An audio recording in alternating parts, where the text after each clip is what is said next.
Bonjour à tous, bienvenue dans ce nouveau numéro de Dimanche en politique. Mon invité cette semaine est Nicole Bonnefoy, sénatrice socialiste de Charente. Bonjour Nicole Bonnefoy. Bonjour. Vous avez été élue au Sénat le mois dernier pour la troisième fois consécutive. Victoire dès le premier tour, qui plus est.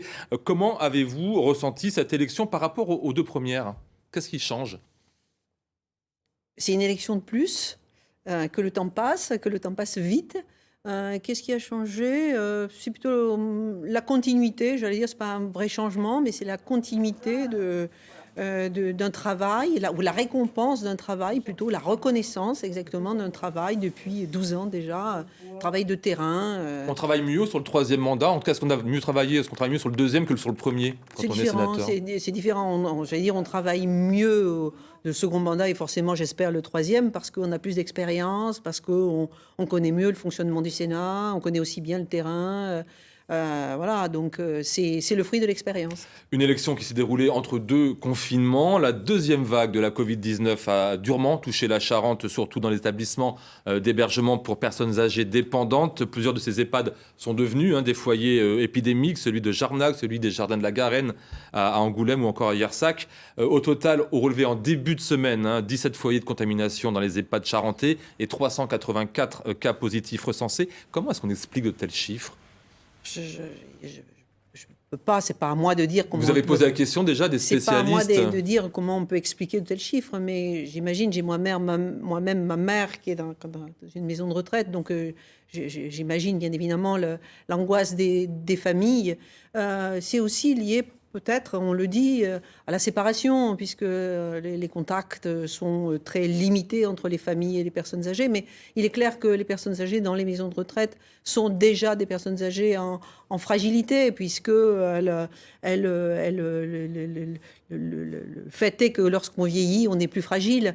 Et il y a une période de l'année où les fragilités pulmonaires, etc., sont encore plus importantes. Donc, lorsque le virus, malheureusement, qui circule beaucoup, rentre dans un établissement, on peut comprendre que, bien évidemment, malheureusement, il atteint plusieurs personnes. Alors, il y a des mesures qui sont Oui. enclenchées, bien sûr. Là, le déploiement, par exemple, ces prochains jours de tests antigéniques hebdomadaires pour les personnels des EHPAD, est-ce que c'est une bonne chose selon vous ? Oui, bien sûr, c'est une bonne chose. En fait aussi, il faudrait regarder, alors évidemment, la nécessité d'avoir le personnel suffisant dans les maisons de retraite, il faudrait écouter les personnels, mais sur la gestion de la crise, de façon générale, au Parlement, au Sénat en particulier, mais je sais qu'à l'Assemblée aussi, nous avons mis en place une commission d'enquête. Et donc, Parce que ça révélerait quoi de l'état des EHPAD en France aujourd'hui ? Est-ce que ça révèle quelque chose, cette épidémie ? Je pense que ça peut révéler. Il faut en tirer toutes les conséquences dans la gestion de façon globale, mais aussi particulière. Parce que malheureusement, ce type de pandémie, on n'est qu'au début. Les experts eux-mêmes nous expliquent que des pandémies comme celle-ci, il va y en avoir beaucoup d'autres et des bien plus meurtrières. Donc, nous avons intérêt à tirer leçon en termes de gestion de crise, mais aussi en termes de prévention, et pas que, beaucoup plus globalement de cette situation. Donc, et plus particulièrement sur les EHPAD, puisque c'est évidemment des publics très fragiles. Et avec la multiplication des précautions sanitaires dans les maisons de retraite, eh bien, le problème se pose quant aux relations entre les résidents et leurs proches. Un équilibre pas toujours évident à trouver. On va en parler juste après ce reportage tourné la semaine dernière en Charente. Il faut suivre un protocole très strict. Je vais vous demander de changer de masque, s'il vous plaît. Après le gel hydroalcoolique, le changement de masque et la prise de température, la visite peut commencer. Des mesures qui permettent de maintenir le lien avec les proches. C'est essentiel de maintenir le contact, effectivement, même si, bien sûr, il est nécessaire de respecter tous les gestes barrières, de prendre toutes les précautions qui s'imposent. Dans cet EHPAD de 3 paliers, la seconde vague épidémique n'a pas bloqué les visites. Mais la sécurité sanitaire est renforcée. Pour certains résidents, ces moments avec la famille sont importants. C'est primordial, tant que ça peut se faire. L'EHPAD a déjà été confronté à une fermeture totale de ses locaux suite à plusieurs décès. Une mesure difficile à vivre pour les familles. Des semaines sans voir personne, d'autre que le personnel de l'EHPAD, je pense que ça serait quand même difficile. Ce que vous avez déjà vécu. On a vécu, on avait les écrans quand même comme moyen de communiquer. c'est très difficile, surtout maman à son âge, de comprendre comment ça se passe. Un cas de figure qui, selon la direction, ne se reproduira pas grâce à la mise en place de ces nouveaux protocoles sanitaires. Plus on progresse dans le temps, plus on a de connaissances vis-à-vis du virus. Aujourd'hui, à même vague épidémique, on maintiendrait le lien familial, notamment avec les résidents qui s'avèrent négatifs au test PCR ou au test antigénique. L'EHPAD compte actuellement 7 résidents testés positifs au coronavirus. Retour sur le plateau de Dimanche en politique avec Nicole Bonnefoy, sénatrice de Charente. Le pic épidémique semble être derrière nous. Faut-il d'ores et déjà alléger les mesures gouvernementales de contraintes sanitaires? Est-ce que vous êtes favorable à cela? En termes généraux, mais déjà dans les EHPAD par exemple. Le président de la République va faire des annonces la semaine prochaine. Il faut rester très prudent, être extrêmement vigilant. On voit que le virus circule beaucoup. Donc, peut-être dans les EHPAD en particulier, favoriser le lien, parce qu'on voit la nécessité pour les personnes âgées d'avoir ce lien qui est aussi extrêmement important pour les familles. Donc, peut-être allégé, mais j'appelle à la prudence quand même de garder encore des mesures sanitaires, les distanciations, etc. Enfin, toutes les mesures qui sont encore nécessaires. On va parler juste après de possibles allègements à venir par rapport au commerce en particulier. Mais avant cela, c'est un débat qui se pose en ce moment. Est-ce que la politique de déconfinement doit être moins centralisée? Plus concrètement, est-ce que les régions ou les départements, voire les communes, doivent-ils avoir davantage de pouvoir administratif et réglementaire? Il y a eu beaucoup de critiques sur un pouvoir centralisé qui décide très verticalement, qui redescend sur les territoires. Et le risque de cette verticalité sans associer les élus, quand on est encore des élus qui ont subi et qui regrettent de ne pas avoir été suffisamment associés, les syndicats, les politiques, les partis politiques, le Parlement lui-même qui souvent a été consulté après et donc pas associé à un certain nombre de prise de position du gouvernement. Donc cette verticalité pose un problème effectif. Je crois qu'il faut rassembler, fédérer pour être compris, partagé et donc mieux accepté. Parce que si ce n'est pas le cas, forcément, on arrive à de l'incompréhension et l'incompréhension risque de mener à la colère et à d'autres problèmes ensuite. Oui, mais est-ce qu'il n'y a pas un risque de favoritisme, voire de clientélisme au cas où vraiment c'est plus localisé, le pouvoir en tout cas réglementaire, administratif est plus localisé? Alors, je pense que... Est-ce que c'est pas un danger, par exemple? C'est le côté un peu jacobin de la France. On a cette culture non, mais là, un peu... Là, on était dans la verticalité entre le président de la République, le Conseil de défense qui décide et les choses s'appliquent. Point. Donc, moi, j'étais pour associer à l'échelle nationale davantage de monde, comme je viens de le dire. Après, avoir une vision plus départementaliste, par exemple, avec les préfets qui... Ça serait le bon échelon, le département? Peut-être. Ça peut être au préfet d'apprécier un certain nombre de situations. Si on prend le petit commerce, par exemple, le petit commerce a très mal vécu et vit encore très mal ses fermetures. En plus, à une période de l'année où c'est extrêmement important pour eux, quand les grandes surfaces étaient ouvertes à côté, avec les mondes qui se précipitent et où les sécurités pas forcément... Et donc là, une décision prise au niveau départemental pourrait être plus humaine, plus adaptée? Les commerçants ont fait beaucoup d'efforts. Enfin, le commerce en général s'était adapté, ils avaient réfléchi, s'étaient organisés pour justement mettre en place des mesures de sécurité importantes. Et donc, on n'a pas tenu compte de ces efforts-là.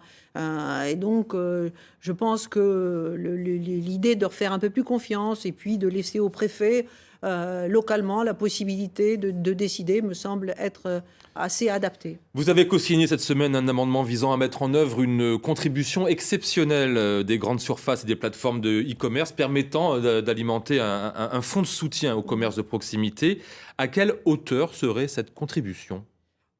Elle n'a pas été chiffrée exactement, la contribution, mais elle serait quand même assez énorme, eu égard aux chiffres que réalisent ces plateformes en ligne. Donc, mais c'est un vœu pieux, vous pensez vraiment que ça puisse réussir? De toute façon, l'amendement a été rejeté, donc on pourrait considérer qu'à ce stade, c'est un vœu pieux, mais malheureusement, parce que sur le principe que certains qui envoient le commerce en ligne, il ne s'agit pas de jeter l'opprobre sur le commerce en ligne, puisqu'il existe, et de ce point de vue, je crois que même les commerçants, ce qu'on appelle les petits petits commerçants, eu égard à la crise qu'on vient de vivre, devront imaginer le monde d'après qu'est le monde d'aujourd'hui, avec bien évidemment en restant à proximité, mais aussi à s'organiser pour mettre en place ce qu'on appelle des marketplaces, c'est-à-dire la possibilité de vendre également sur des plateformes électroniques. Donc je crois que c'est comme tout... Ça serait l'avenir du commerce, ça L'avenir, j'en sais rien. C'est un peu triste, non, comme oui, tableau, en tout cas, ça pose question. Il y a une nécessité.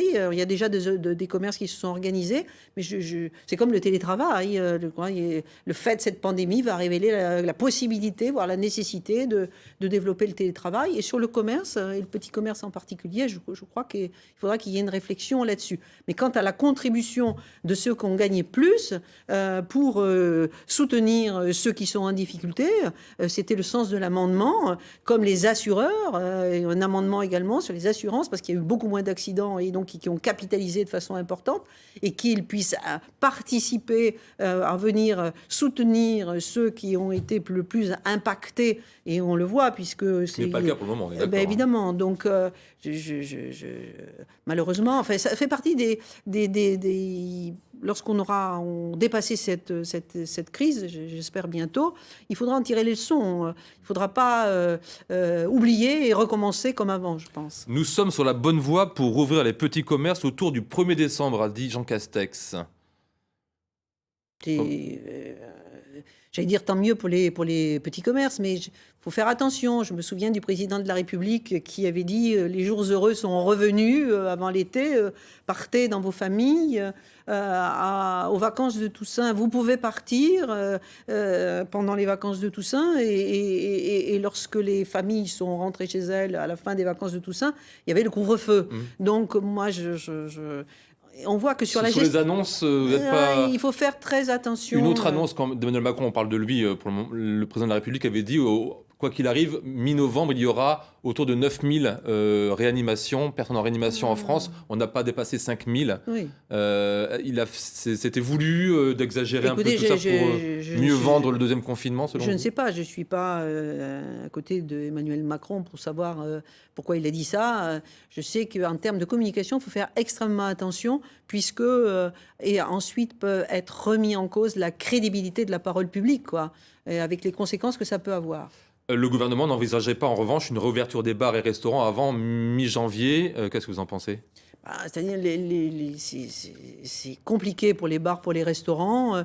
C'est compliqué je pense, aux entreprises de l'événementiel aussi, qui, elles, sont dans des situations épouvantables. Mais sur les bars et les restaurants, même si, je pense aux restaurants, ils se sont assez organisés pour de la vente à emporter. Maintenant, on va chercher... la réorganisation est possible, même si, évidemment, au moment des fêtes, c'est un chiffre d'affaires important. Mais évidemment, on enlève le masque. Donc, pour manger, il y a du monde. Même s'il y a quand même de la distanciation, c'est des lieux où forcément le virus peut circuler davantage et donc se transmettre. Sur la fermeture des librairies, par exemple, c'est une erreur politique ? Fermer les librairies, c'est favoriser le e-commerce, Amazon, etc. Donc et en même temps pouvoir vendre des livres. Avec le symbole qui est le livre, on est d'accord. Je ne prends pas ça par hasard, bien sûr, les librairies. Oui. Et donc, et en même temps, laisser les grandes surfaces ouvertes et vendre des livres. Donc tout ça est mal compris. Encore une fois, je reviens à ce que j'ai dit tout à l'heure. Lorsque les décisions sont prises, au lieu d'être verticales, elles doivent se faire dans la concertation, dans la consultation, toutes les décisions, et donc dans l'acceptabilité, pour ensuite éviter les colères et les incompris et les problèmes auxquels on arrive aujourd'hui. Alors il y a certains restaurants qui rouvrent, ce sont les restaurants routiers. Est-ce que c'est le signe d'un relâchement du gouvernement ? Toujours est-il que ça n'est pas pour déplaire aux chauffeurs routiers. Écoutez ce que dit l'un d'entre eux en pause déjeuner sur la RN10 à Poitiers. C'est sûr que c'est beaucoup plus agréable, ça nous permet de discuter un peu de notre journée le soir, surtout que là en ce moment ça commence à faire un peu plus froid, donc disons qu'on serait mieux à manger, même si on a le chauffage dans les camions, on serait mieux à manger quand même au restaurant. Et c'est la transition pour parler de la RN10. Nicole Bonnefoy, vous êtes activement favorable à l'interdiction des poids lourds en transit sur la RN10 entre Poitiers et Bordeaux. Est-ce que ce qu'il se passe en ce moment vous fait douter de votre position ou au contraire, est-ce que cela la conforte-t-elle ? Ah non, ça la conforte, bien évidemment. Enfin, la nationalisme, il n'y a pas que la 10, il y a la 141, enfin j'allais dire plein d'autres routes en France, puisque j'ai des collègues au Sénat qui ont exactement le même problème.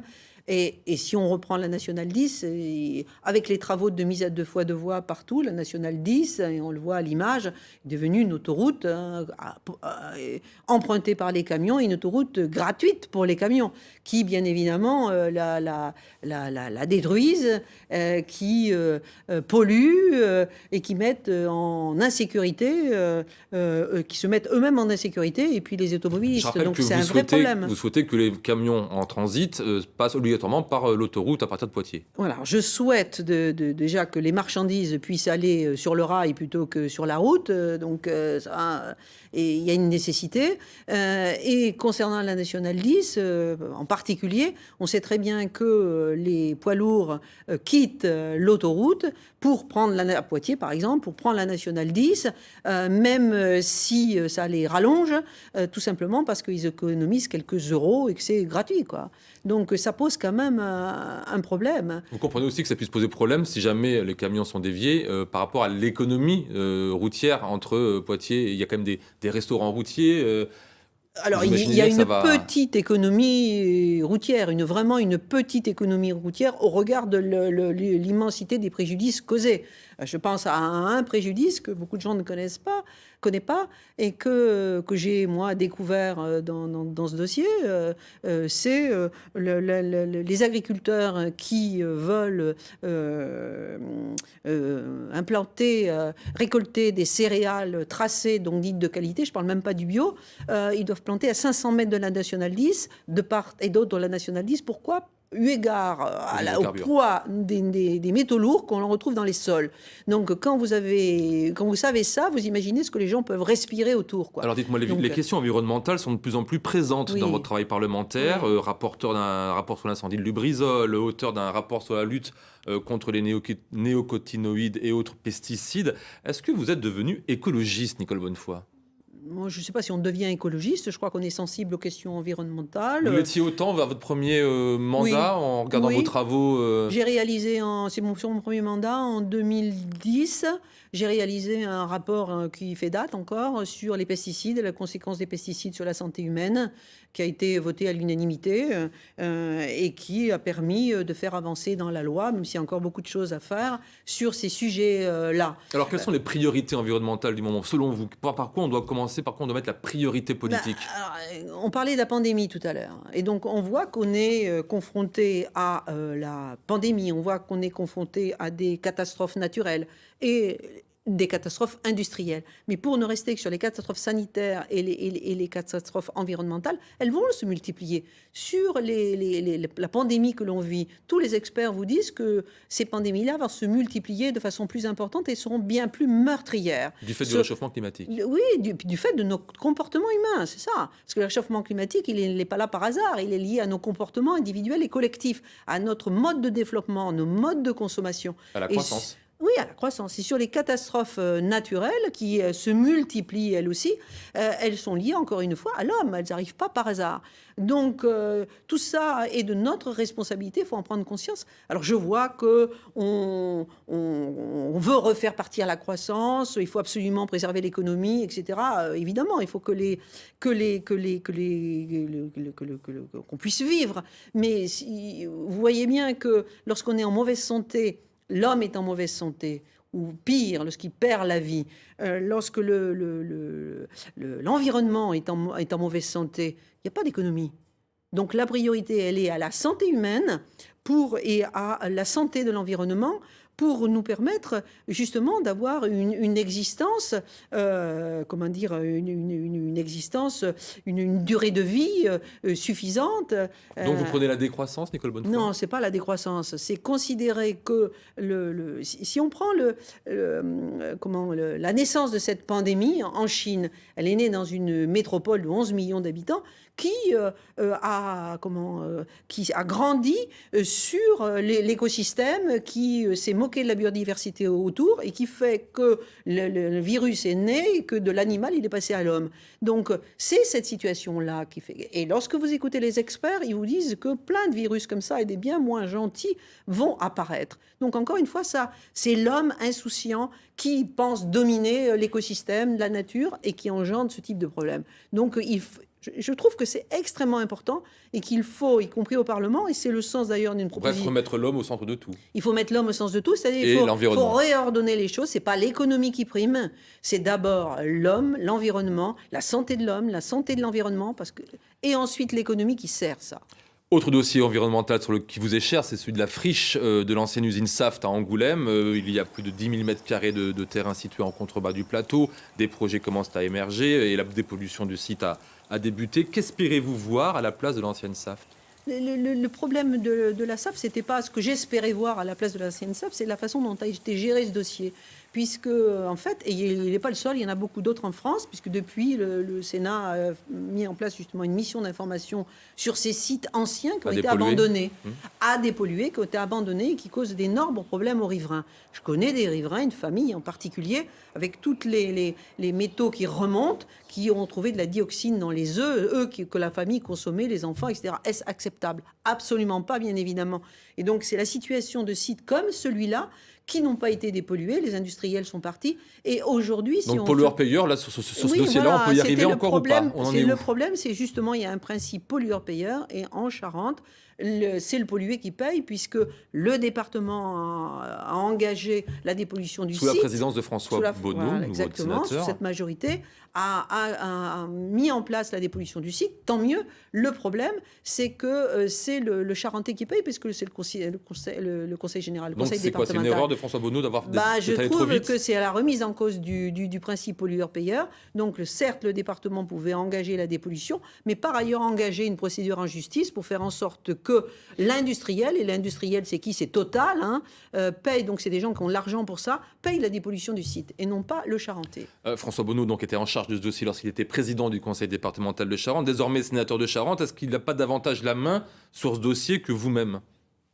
Question qu'on peut se poser.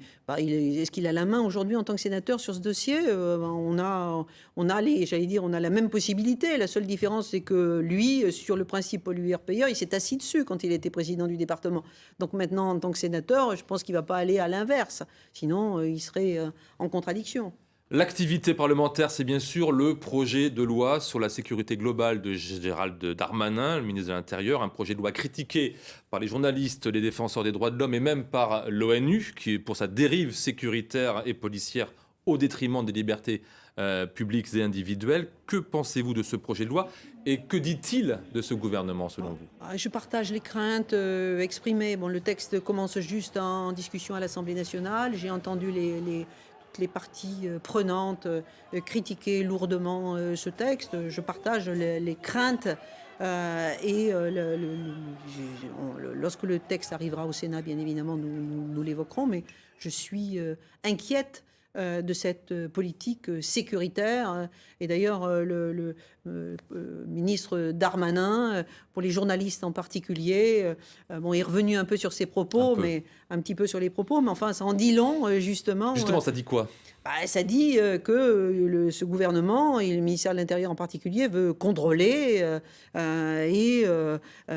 pour les journalistes en particulier, les soumettre à une contrainte particulière et donc remettre en cause la liberté. Est-ce que vous pensez, comme certains, que l'État profiterait de la situation sanitaire pour faire passer des lois dites liberticides ? Alors... c'est une grosse critique qu'on a entendue un peu partout. Je ne peux pas l'affirmer, je peux pas affirmer aussi directement les choses, mais il est clair, comme je l'ai dit tout à l'heure, il y a une verticalité. Et le fait, je suis parlementaire et je vois bien avec les lois sur l'état d'urgence, le gouvernement qui agit sur ordonnance, qui se passe du Parlement. Je le vois même en dehors de la pandémie, sur des textes. J'ai fait voter une proposition de loi sur la réforme du régime des catastrophes naturelles. L'enjeu est important au sens des catastrophes naturelles, mais c'est pas un enjeu politique. C'est un texte ça n'avance pas. Est-ce que ça n'a pas commencé avec les socialistes, par exemple sous Manuel Valls? Comment c'est quoi? Cette façon un peu autoritaire des choses, de vouloir faire passer de façon autoritaire des textes. Ça n'a rien à voir. Ça a rien à voir. Je sais pas. Je peux pas dire que ça a commencé sous Emmanuel Valls. Là, je peux dire que c'est vrai que ce gouvernement a une vision particulière de la gestion de la chose publique. Les prochaines élections régionales et départementales devraient logiquement être repoussées de 3 mois pour avoir lieu en juin prochain si les conditions sanitaires le permettent. Vous êtes favorable à ce report ? Oui, je suis favorable à ce report dès lors qu'au mois de mars, on le voit bien là avec la pandémie, ça risquait de poser un problème en même temps, comme je le disais encore tout à l'heure, puisqu'on va malheureusement avoir d'autres pandémies. Il y a une nécessité là aussi à réfléchir parce que la démocratie ne peut pas s'arrêter. Le Parlement, la démocratie au sens général ne peut pas s'arrêter. Donc il faut qu'on continue démocratiquement à exister, à vivre. Et donc les élections ne peuvent pas être sans arrêt repoussées. Donc il faut, pour les départementales et les régionales, si c'est au mois de juin, tant mieux. Mais pas plus loin. Ah non, pas plus loin, ça c'est sûr. La situation de la gauche en Charente n'est pas très bonne. Perte de Cognac aux dernières municipales, perte d'un siège au Sénat avec la défaite de Jérôme Royer face à François Bonneau au sénatorial, perte du Grand Angoulême, absence de leader. Quels sont selon vous les remèdes à cette mauvaise passe ? J'ai gagné, je suis de gauche. Oui, vous êtes l'arbre qui cache la forêt, on va dire, en Charente. Sympa. Au niveau des socialistes. J'ai gagné avec 60% des voix. Donc, j'ai pas gagné parce que j'étais de gauche. J'ai gagné parce que j'ai travaillé, parce que j'ai rassemblé. Je crois qu'il faut être capable de rassembler même au-delà de son camp. C'est ce que j'ai fait. Est-ce que perte de Cognac, oui, bien sûr. Perte de Grand Angoulême, c'est lié peut-être à autre chose. C'était plus une façon, peut-être un problème lié à la gestion de Grand Angoulême. C'est un problème de personnes. Donc, à savoir, une gestion. Il y a eu des critiques à l'égard du président, oui. Donc moi je suis pas élu. Vous joignez à ces critiques ? Je suis pas élu au Grand Angoulême, moi. Donc en tout cas, il semblerait que les choses s'expliquent de cette manière. Il ne peut pas être le leader de la gauche aujourd'hui en Charente, Jean-François Doré ? Alors, est-ce qu'il y a besoin de leader d'abord, c'est une question. Moi, je me suis jamais senti comme leader. Est-ce que les gens ont besoin d'un leader Je crois que les gens ont besoin de se sentir écoutés, entendus, avec des élus qui les respectent.